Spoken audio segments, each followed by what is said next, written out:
Hulagu Khan ने Iran में मुजाहिदीन का मुकाबला कैसे किया?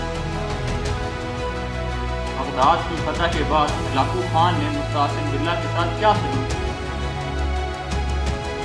मुस्तासिम बिल्ला की वो कौन सी सबसे बड़ी गलती थी जिसकी वजह से बाद में बगदाद खो जाने का सबब बनी? और हलाकू खान ने मुस्तासिम बिल्ला को वो कौन सी बात कही जो आज तक आने वाले रहनुमाओं के लिए नहीं है? अस्सलाम वालेकुम गाइस, तो क्या हाल है? उम्मीद करता हूँ आप सब लोग ठीक ठाक और खैर खैरियत से होंगे। हलाकू खान की पैदाइश 1217 ईस्वी में होती है। हलाकू खान के वालिद का नाम तोली खान था और हलाकू खान चंगेज़ खान का पोता था। हलाकू खान की ज़िंदगी का आगाज़ तब होता है जब हलाकू खान का बड़ा भाई मोंगे खान मंगोल सल्तनत का हकान आज़म बन जाता है। उससे पहले हलाकू खान की ज़िंदगी इंतहाई बेनामी में गुजर रही होती है। जब मोंगे खान मंगोल सल्तनत का हकान आज़म बनता है तो वो सबसे पहले अपने एक भाई कुबलाई खान को चीन फतह करने के लिए भेज देता है, जबकि अपने दूसरे भाई हलाकू खान को मुसलमानों के इलाके फतह करने के लिए भेज देता है। जब मोंगे खान हलाकू खान को मुसलमानों के इलाके फतह करने के लिए ईरान की जानिब भेज रहा होता है तो साथ में एक खत भी लिख के देता है और कहता है कि अगर कोई हुकूमत तुम्हारी इताअत कर ले और तुम्हारा हुक्म मान ले तो तुमने उनको कुछ नहीं कहना और उन्हें कत्ल नहीं करना, उनसे महसूल लेते रहना। लेकिन अगर कोई तुमसे जंग करना चाहे तो जंग करने से गुरेज मत करना। जाओ और चंगेज़ खान का निज़ाम पूरी दुनिया तक फैलाओ। इस वाज़ेह पैगाम के साथ हलाकू खान ईरान की जानिब रवाना हो जाता है। हलाकू खान के साथ 60,000 सिपाहियों का दस्ता होता है। जब ये लोग ईरान के पास पहुंचते हैं तो यहाँ पर इनका सबसे पहला मुकाबला हशाशीन से होता है। ये लोग इंतहाई जालिम और सफाक किस्म के लोग होते हैं।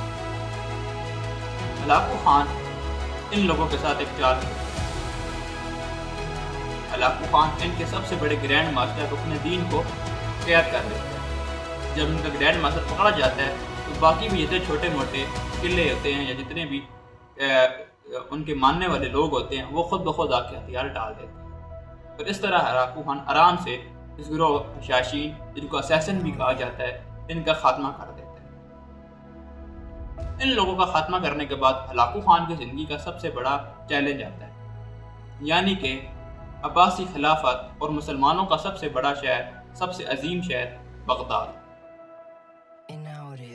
हलाकू खान को क्योंकि उसके बड़े भाई मोंगे खान ने यह हुक्म दिया था कि हमला सिर्फ बगदाद पर उस सूरत में किया जाएगा जब तक मुस्तासिम बिल्ला अब्बासी खलीफा अतात कबूल ना करे। चनाचे हलाकू खान एक पैगाम लिखकर मुस्तासिम बिल्ला की जानिब रवाना कर देता है और उस पैगाम में वो बताता है कि तुम जानते हो कि मंगोलों का असर रसूल कितना बढ़ चुका है। मंगोलों ने आधी दुनिया को फतह कर ली है। अगर तुम अपनी खैरियत चाहते हो तो चुप कर मंगोलों की इताअत करो और उनको महसूल अदा कर दो। जब यह पैगाम मुस्तासिम बिल्ला के पास पहुंचता है तो मुस्तासिम बिल्ला इस पैगाम को इंतहाई मजाक में लेते हैं। वो तो कहता है कि मैं मंगोलों की इताअत करूं, इसका मतलब है मेरा खिलाफत खत्म हो जाए। वो मंगोल एहची को कत्ल करवा देता है और साथ में पैगाम भेजता है और कहता है कि वो कभी भी मंगोलों के सामने नहीं झुकेगा और वो हर सूरत मंगोलों से जंग। जब हलाकू खान को लगा कि अब मुस्तासिम बिल्ला इताअत कबूल नहीं करेगा तो हलाकू खान अपनी फौज तैयार करना शुरू कर देता है।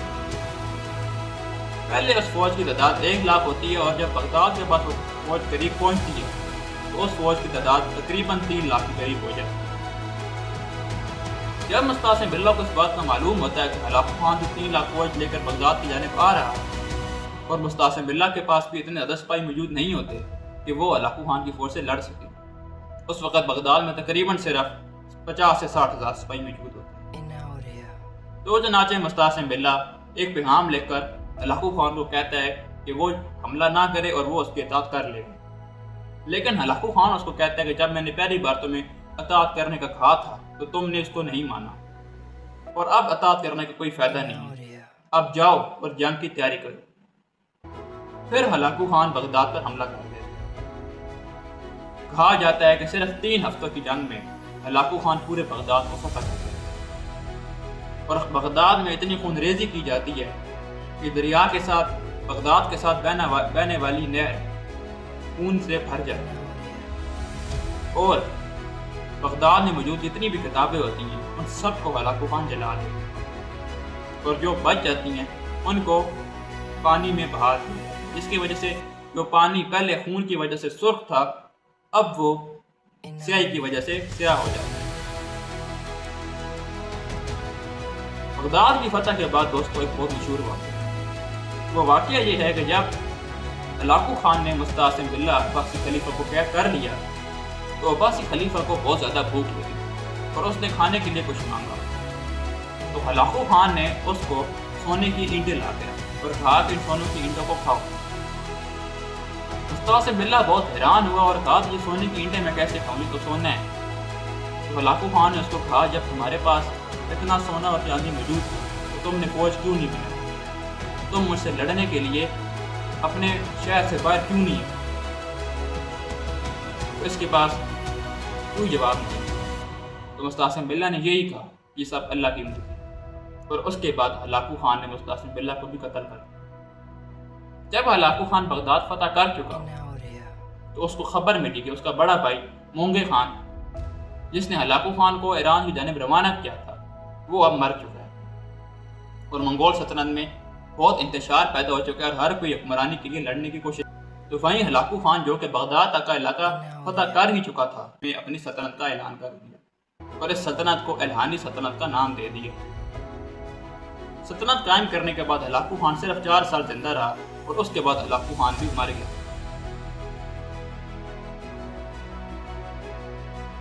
لیکن ایک ایسا بھی منگول تھا دوستو جس نے ہلاکو خان سے مقابلہ کیا، اور وہ کون سا منگول تھا جس نے سب سے پہلے اسلام قبول کیا جب لگ رہا تھا کہ اب بغداد کی فتح کے بعد اب ہلاکو خان کا اگلا ٹارگٹ مملوک سلطنت ہوگا، وہیں پر ایک اور منگول مسلمان ہو گیا۔